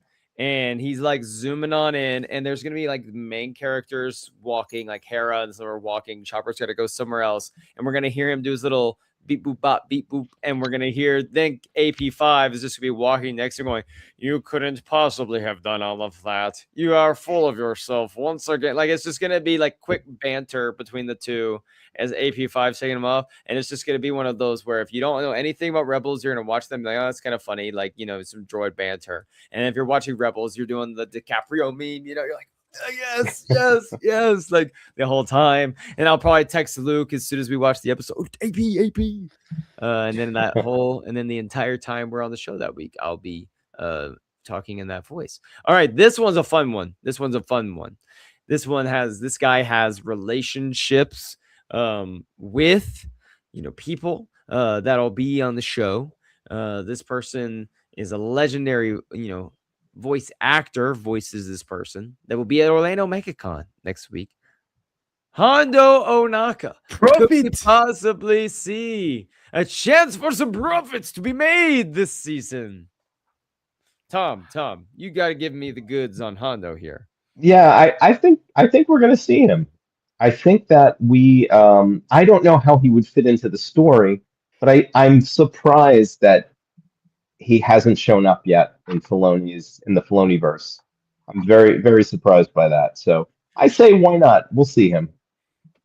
Anakin for Tom on Hondo. Miguel. I actually agree. I think he's going to be in it. We got 2 Anakins. Luke, are you going to make it 3? Of course I'm going to make it 3. We need profits. I actually have a little Funko Pop of Hondo. What's the name of his little sidekick? Well, he's got the little Kowakian monkey lizard whose name is Pick, who's on his shoulder. I'm but then there's about also the little pig guy. Melch. Melch, yes. Melch. Was yes, it's like Melch. We gotta have Melch. We just gotta have Melch. Oh my gosh, if Hondo and Melch are on there, it'd be so funny. All right, I got 2 more. This one is a long shot, obviously, as some of these are. This is strictly because I wanted to put her on here. She has relationships with, with multiple characters at this point. I would assume multiple characters at this point that we're going to be in there. Hera, Rex included. Could we possibly get, an Omega, in a live action Omega? We know she left to join the rebellion. She is a friend of Hera's. Presumably, I would assume Omega would seek Hera out once she learns that she's in the, Rebel Alliance as well as a leader. She's met Captain Rex. She has clone connections. This could be someone that easily gets brought in as a side character. You don't need to do a lot of explaining who this person's there. They could just be a rebel pilot, a rebel soldier from the past. Any chance on this? 0. 0.1. Got it. 0.1 from Miguel. I just don't know. I think they're saving her for something else. I don't know if this is it, because the way that they developed her in Bad Batch, you feel like they're saving her for something else, some other connection. I don't think Ahsoka season 2 is it. So I would say Valorum. Yeah, I think if we're gonna get more Omega as an adult, it's gonna be an animation. That's where she started. That's where she'll finish. I would have said that about Ahsoka, so I'm wrong about her. But like, so who knows? But I would think that Omega finishes her time in animation. But I think Ahsoka, like, it was clear for a while that if Dave Filoni was ever gonna do live action, he was gonna bring Ahsoka with him, and I think that we knew that Ahsoka would have some, live action appearances many years ago. I don't think that we know that of Omega. I think it's not a fair comparison between the two. All right, I have 3 left. 3 left, and these are, we get wider and wider on here. We're emptying the barrel, the bottom of the barrel here. What about Wedge? What about a live action Wedge? If we have a space battle, big space battle, he's one of the premier pilots of the Republic, of the Rebellion, of the New Republic. I'm assuming. Could we get something where we have a red leader, the Rogue Squadron leader, coming in, and it's like, just a quick line from a Wedge in a space battle, something quick, something easy to jot the memory of who's going to be coming back to help save the day with Lando and the Rise of Skywalker. We have, Wedge, actually has, is he going to share a story in the book that comes out later this year of some time of reflecting that he's in, where he's going to mention that time he also, after he defeated the Empire, helped defeat Thrawn later on in Ahsoka season 2. So I can see the case for it story-wise, but I don't think he will be in it because it was the same actor who played him in the original trilogy, who played him again in Rise of Skywalker. He will not be a part of the show because he's aged out. And I don't think that they will recast this character or do CGI with him just because of a cameo. What about a voiceover, like just a quick voice? Did you see the X-Wing? You hear Wedge talking on the comms? I thought that we were ruling out voice cameos. I was more for, actual appearances of the character. I'm just trying. We're trying to work him in any way now. We're at the bottom of the barrel here, Miguel. I'm saying no. I'm not entirely ruling out a voice cameo, but I don't think it's very likely. Anyone have anything other than Valorum for Wedge? He's going to talk about how. I think he's going to have to talk about how he was tortured by Yupe Tashu on the planet Akiva, and he escaped Ray Sloan's captivity, and this is all thanks to Nora Wexley's work on the Aftermath. So it's going to get real book nerd real quick. He's totally going to be in this. An entire episode. Yeah, I agree with Miguel. I feel like story-wise, yeah, I guess he's part of that crew, right? But it feels like a lot of trouble to go through just for a cameo. I don't think he's going to be pivotal to the plot of this story, so I don't know if it's worth it. So I'm kind of leaning that we won't see him. All right, I have 2 more. We've ruled out, his parents. We've ruled out his uncle. So I don't think that there's any way we're going to see a young little Ben Solo wandering around on our screens. But just because, let's just throw some things out there. We've heard about Leia. We've heard her. She's out there. We know Han's out there. We've seen Luke. We've seen the temple. Could we see a little Ben Solo wandering around if Luke is in this? Could there be, Ben visiting his uncle, getting a first look at everything? It'd be a young one, so you wouldn't even have to worry about, recasting this Ben Solo later if you wanted some teenage Ben Solo, because he's only going to be like, 6, 7 years old at this point. Like in this, could we see him? Maybe he and Jason are friends. Actually, the twist of the season is that it's actually called Ahsoka: The Hunt for Ben Solo.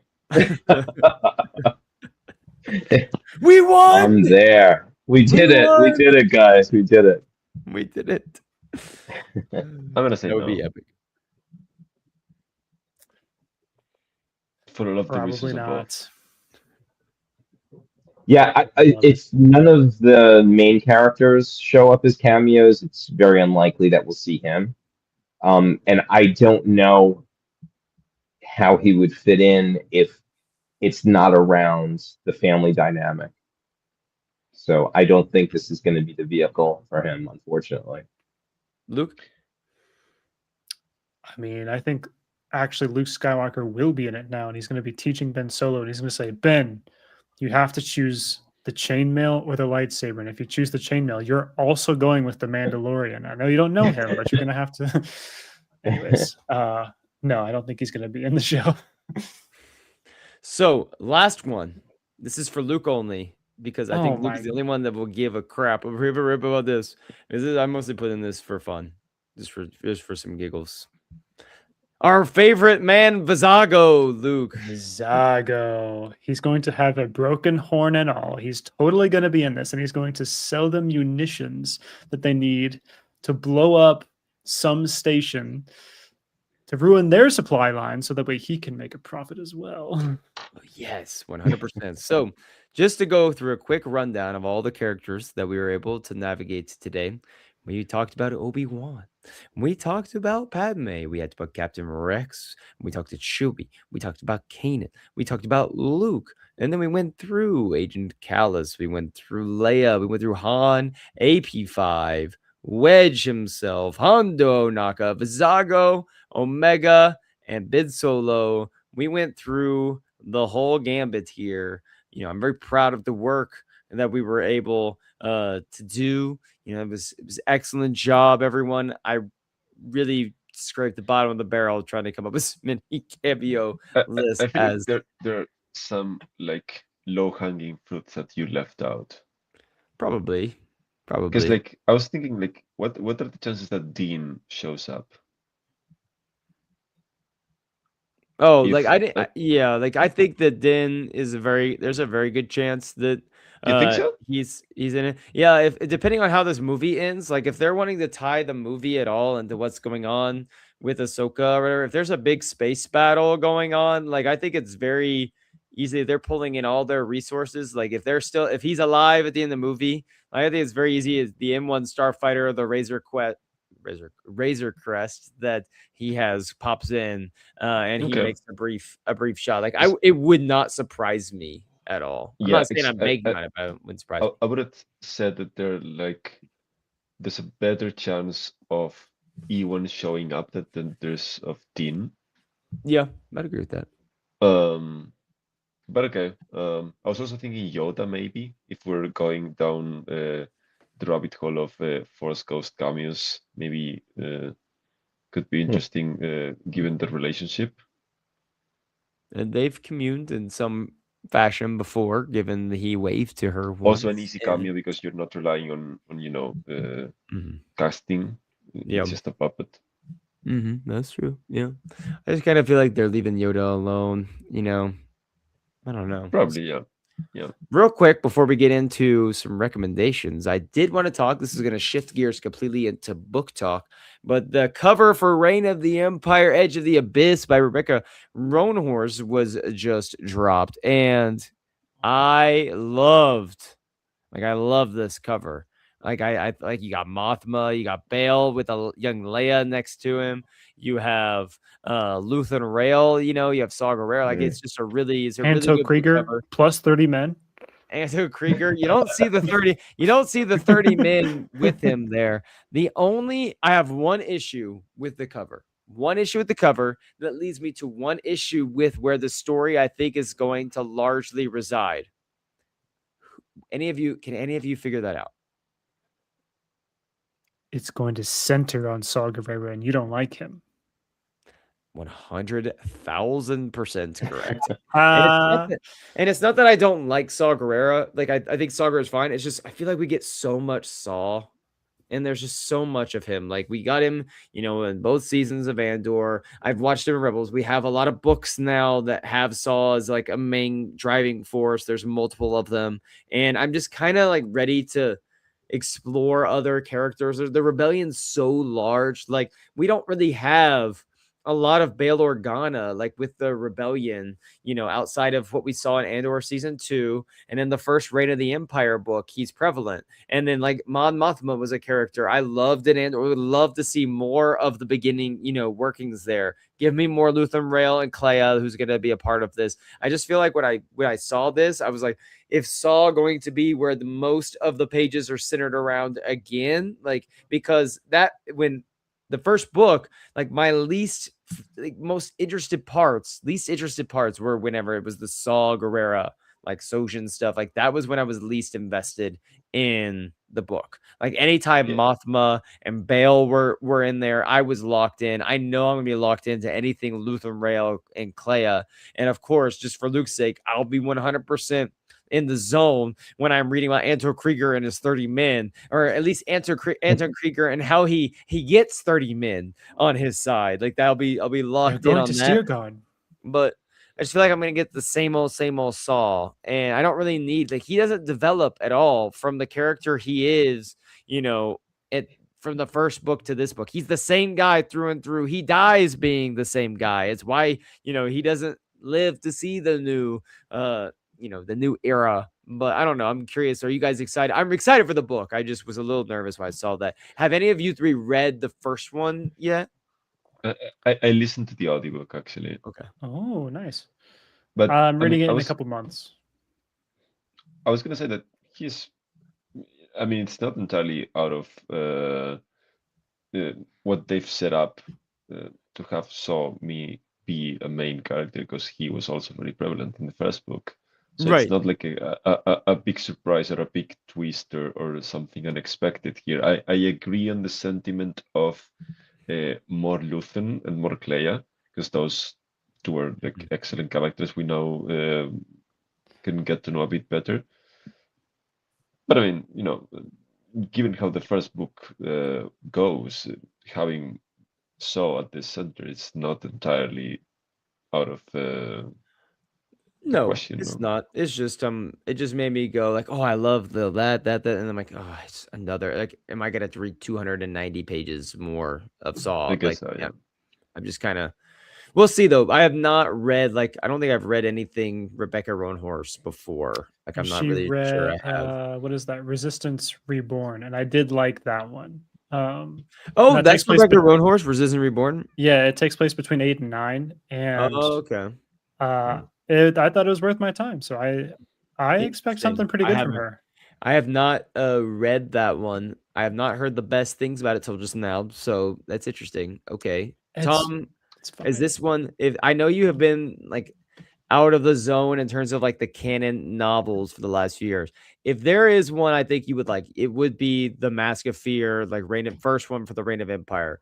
So I would recommend reading that one, especially because of how much you love Andor Rogue One. Like it just falls right in there. You get some great Mon Mothma, Bail Organa. It ties into Revenge of the Sith really well because it takes place close to when things are, falling apart.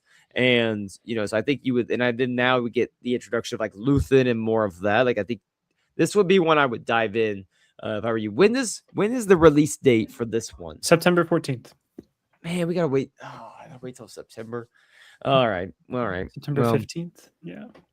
I gotta pick up I gotta pick it up because I love that era. I read Catalyst. I like that whole era. So Catalyst was so good. Yeah, I really like that book.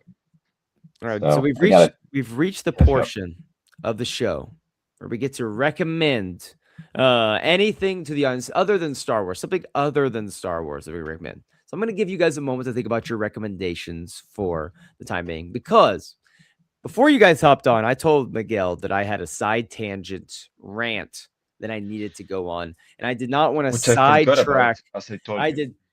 I did not want to sidetrack the conversation we were having about the Mandalorian and Grogu at the time with this rant. But I'm going to now, go ahead and embark on a very unique journey that we're going to take here on of my brain right now. And it was triggered by two things. Two things it was triggered by. So I've been watching Starfleet Academy on Paramount Plus. I enjoyed it much more as it went on. It's kind of a shaky start for me. I was like, all right, I'm interested because it's Star Trek. I'll give it some time. And a lot of shows sometimes take a few episodes for me to really get into it. The latter half, I loved the latter half. Like I thought it was excellent. And then I came across two things online.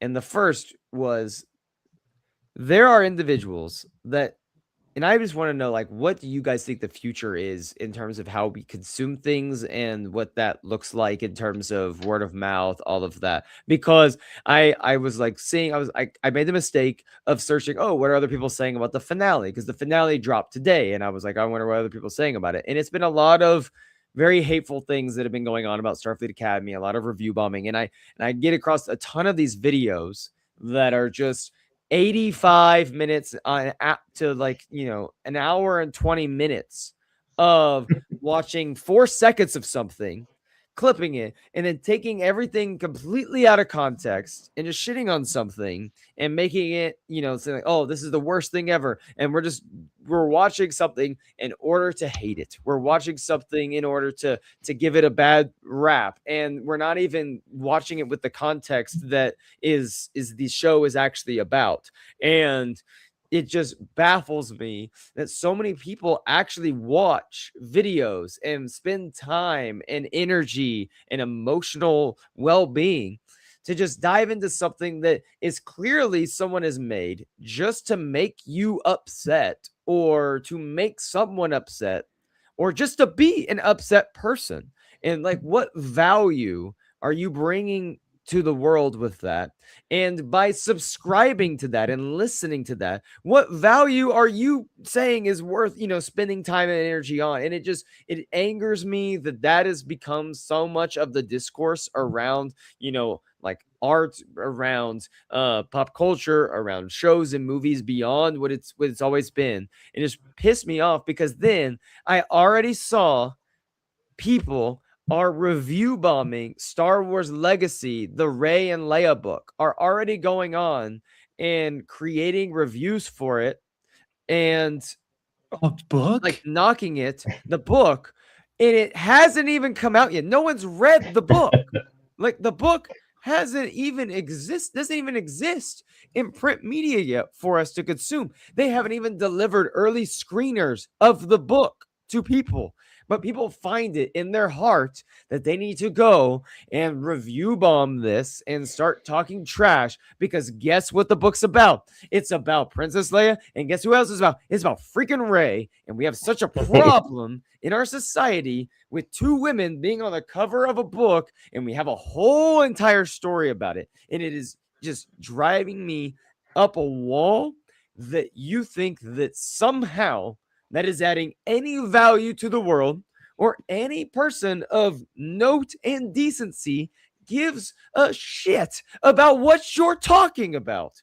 And it drives me insane.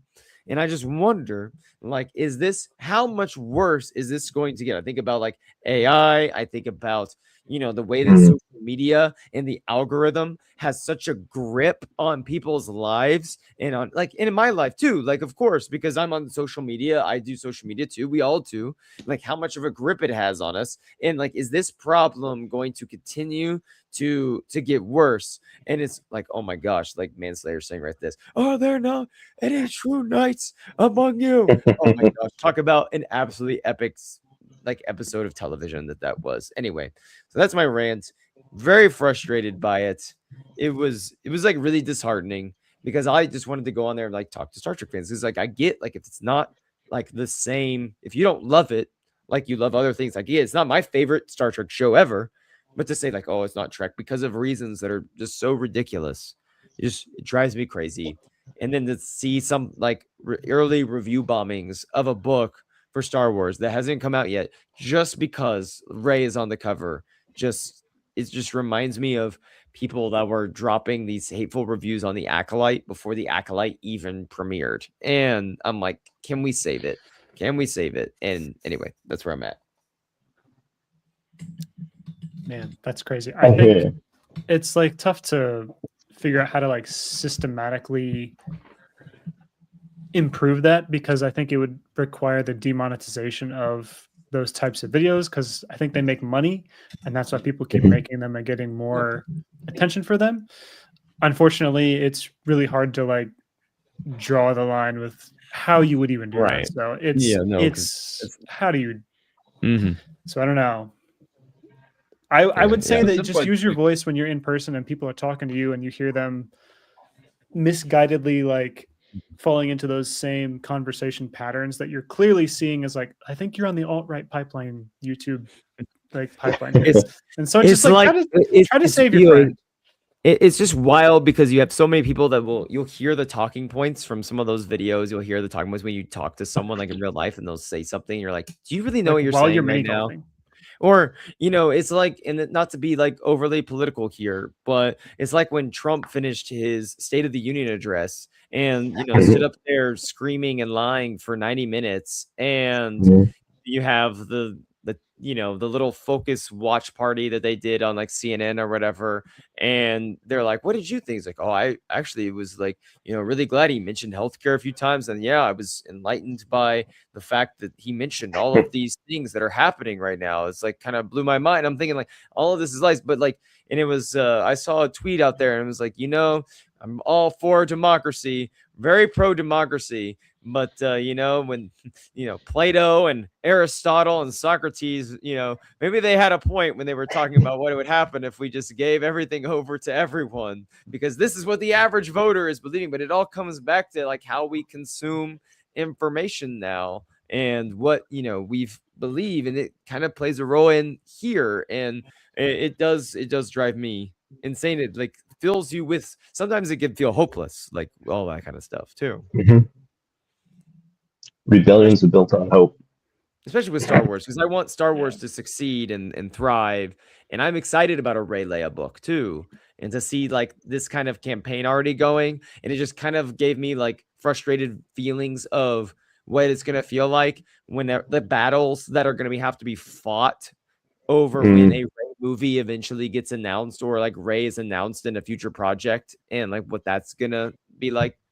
So here we are. Yeah, it kind of it takes a lot of the fun out of it, because you feel like there's going to be such backlash that it prevents you from wanting or saying that you want the things that you do from out of this, out of Star Wars. It's silly, but I see how it could be frustrating. You have to really be very, and it's tough because you try to curate as much as you can with what you're watching, what you're consuming, but it's there's always that clickbait out there. There's always the people like Luke said, they're profiting off of I guess their by causing people to argue. So Yeah. it's really a tough time we live in, and like you said, it goes deep because it goes to the top. We talk about like even politics in the U.S., how divisive it is, and we're not getting the best examples from our leaders, so it makes it very difficult.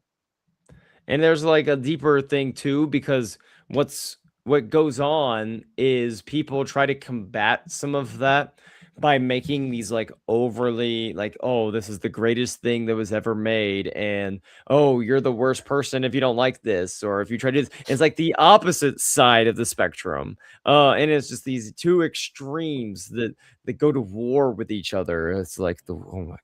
Tyler sends me a certain particular poster who goes too far to be like, I think this scene from the Book of Boba Fett is one of the best things that's ever been filmed in history. And it's really funny when he sends me those. I get a kick out of No, that. that guy lives rent free in my head. He lives rent free in my head. I'll say it. He lives rent free in my head. I send Luke his posts like 3 times a day sometimes, and I'm like, he just posted this random video of like Boba taking his helmet off, and it was like Boba walking off of the Razor Crest, and like Mando's like, this is probably the most underrated scene in all of Star Wars. I have chills every time I go back and watch, but like you could like look through, and I'm like, freaking AI is doing your whole thing, and it's because I just it's copy paste. Anyway, it drives me insane because that's the other end of the spectrum. But no, that guy like he lives rent free in my head. Like I send stuff to Luke all the The time. Rise of Skywalker is an underrated masterpiece. Yes, I know.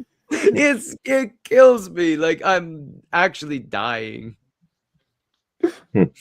Oh my gosh. Anything. Look, Miguel, you were quiet on this for the most part. I have many thoughts on this. I don't want to derail a 100-minute long show into another 100 minutes.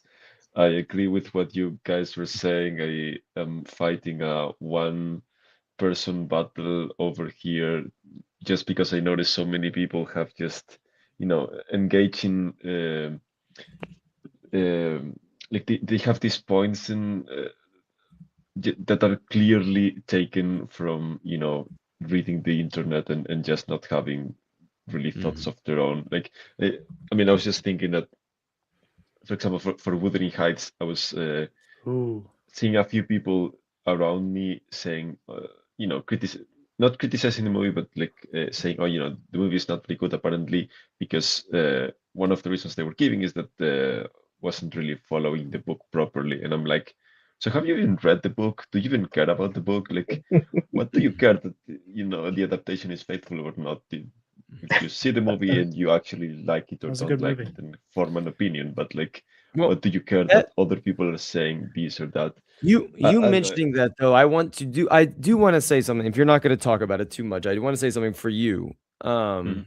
But this is why I appreciate your Sunday piece that you put together every week, because you throw in like your own like opinions in there, but you also, you'll explain them in a way that's like you're not trying to get me when I read it to feel some sort of like rage bait, clickbaity. Like I'm not trying to read this and get mad and hit like and Yeah. subscribe real fast for more. I'm not reading that to feel like, Star Wars. You're not afraid to talk about like Star Wars is in a really good place with this, or Star Wars is not in a good place with this, but here's why I believe so. Let me Yeah. point you to things that have happened. And it's a very nuanced, weekly read, and something that, is lost on a lot of people because we don't read anymore. People don't want to read anymore. They want to watch everything in these quick sound bites. And when they do read, they kind of just want to read whatever's going to fit the worldview that they, are currently living in.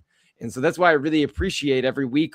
Sometimes I read your piece and I don't agree with some of your things, maybe the takes that you have.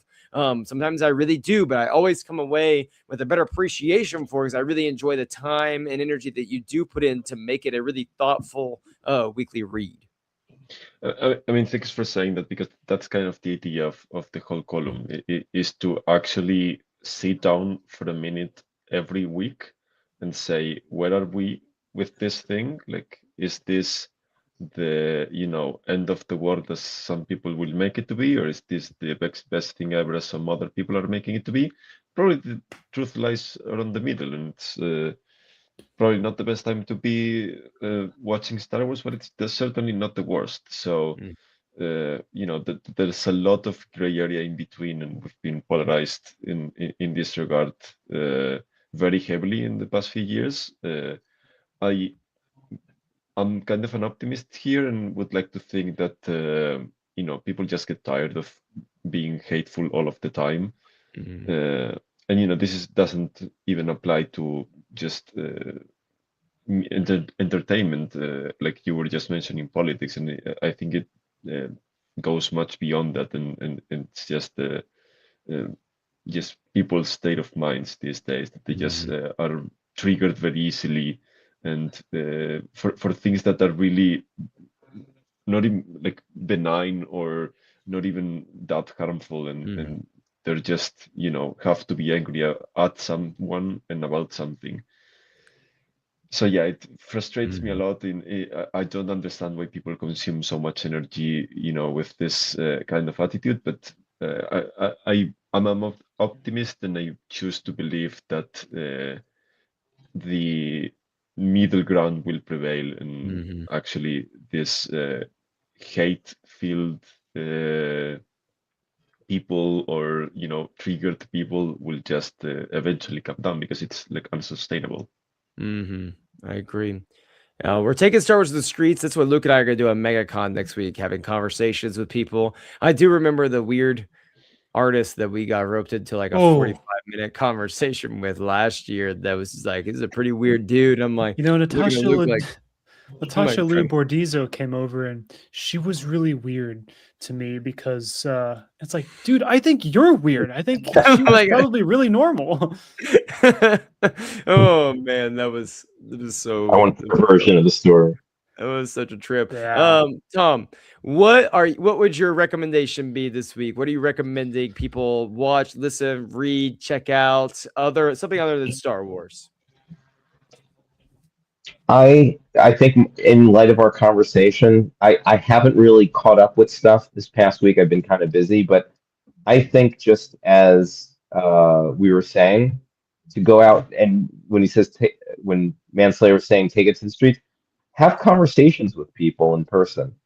Go out, find the people, and really discuss things because it's so easy to argue or get I guess get frustrated online when you're kind of talking to someone that's not like there's no in-person conversation, and I just encourage people to go out and seek that out, which is not as easy as it used to be.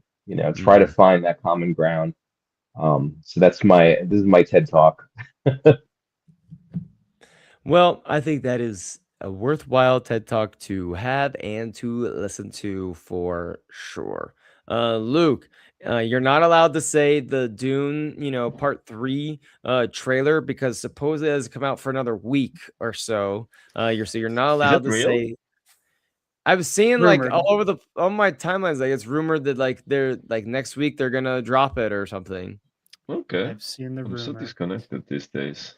I don't know if that's real or not. I just saw it from like a lot of places, like a little buzz. So probably means it's sooner rather than later. So Luke, you're not allowed to say that because it hasn't officially, it's not out there yet. You can say something Doom related, but you can't say a non-existent trailer. I'm sorry.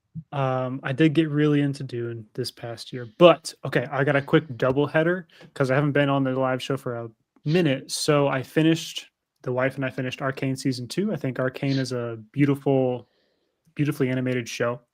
It's an art form in and of itself. Then we have started to watch a show called Castlevania. I think that show has been really interesting. More of an anime feel to it. So those are my two. They're both animated, and I think they're both really good shows. Oh, where are they found on streaming service? They are both found on Netflix. The cowards that backed out in the final hour. They did. Miguel, any recommendations like movies, books, shows, things in the world? The last two conversations about the rant about hate and permeating society and also anime, and I'm gonna recommend season 2 of One Piece, which is actually live action but based on the anime, which I started watching this week. It came out on Tuesday. I've seen 2 episodes. I just think that this show is spectacular. Like it's such Wow. light of like sunshine, ray of sunshine on you as a viewer that's just impossible not to fall in love with. I think. And so I highly recommend this show. I've seen 2 episodes now. I think it's just as good as I remember, and I'm kind of trying to slow down the pace so I can drag it out for a few days because I really love this show. I think that it's really, really. I haven't seen the anime actually, so I've only seen the live action version. I cannot speak to the anime. I know it's like a very long and ongoing It's like series. 1,500 episodes.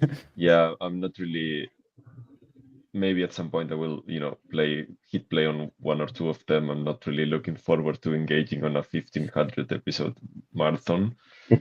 Um, but Where can you the stream? that's on Netflix. It's another Netflix one. We just Mhm. loving Netflix.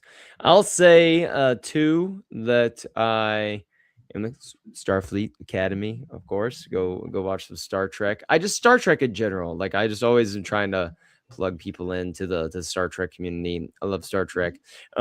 Second is I watched the first 30 minutes, then I had to stop, but I want to go back and keep watching. And it's the dinosaurs on Netflix, narrated by like Morgan Freeman. And I just liked listening to Morgan Freeman talk about dinosaurs. And I love dinos. So like maybe just go check it out. We can nerd out over some dinosaurs pretty soon.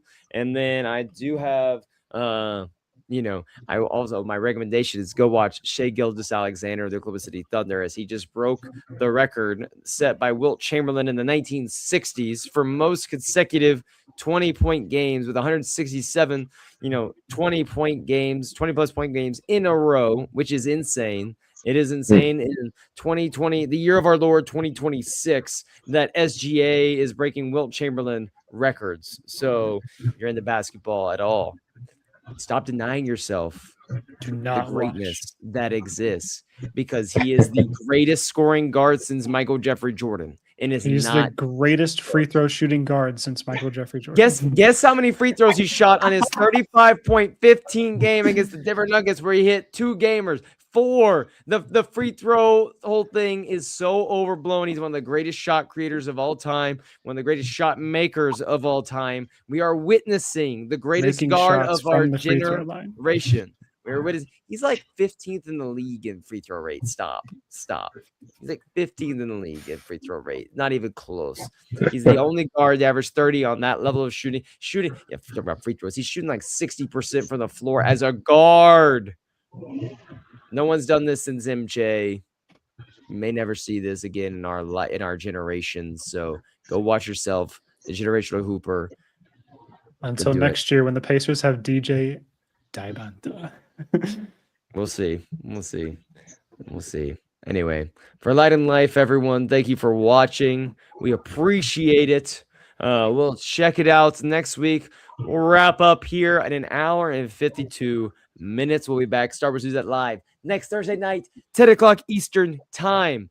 My laptop is fixed. I have access to the stream again. My mic is working. So guess what we're going to do? I have spring break next week for a little bit. So Tom and I are going to crank out some Mandalorian pods next week. Get you some Mando. This is the replays. Luke and we're going to just decided, because we're behind, we're going to wrap up all of season 2 of Young Jedi Adventures in one episode. Get back into the books of Tales of Light and Life. Jump right into phase 3 of the High Republic.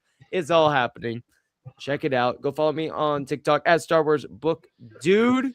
Until next week, Thursday, 10 o'clock Eastern, for Light and Life. And remember, we are all trying to secure our cameo on Ahsoka Season 2.